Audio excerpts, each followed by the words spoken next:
Jom aku tunjukkan model facelift untuk Tucson dan juga Staria.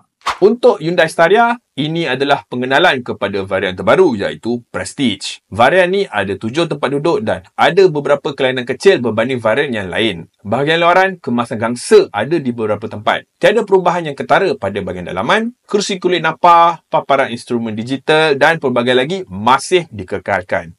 Enjin 2.2 liter turbo diesel berkuasa 177 PS dan 431 Nm masih lagi dijadikan nadi kepada MPV ini. Tiada pengumuman pada harga tetapi varian Prestige ini diletakkan sebagai varian tertinggi di dalam model line-up Staria. Hyundai Tucson kini mendapat suntikan facelift. Perubahan paling ketara pada bahagian luaran ialah parametric jewel lighting yang ditala sedikit, rupa grill hadapan yang lebih agresif dan logo Hyundai yang digabungkan di dalam cermin belakang. Perubahan paling ketara untuk bahagian dalam pula ialah Hyundai Tucson kini menggunakan column shifter. Perubahan ini memberikan lebih kebebasan dan ruang pada konsol tengah di mana secara drastiknya nampak berbeza. Steering 3 jari, konsol tengah terapung dan panel kawalan sesentuh pendingin hawa ialah perubahan yang korang akan perasan. Selain itu, Tucson 2025 kini ditawarkan dengan versi hybrid 1.6 liter turbo HEV berkuasa 235 PS dan 367 Nm.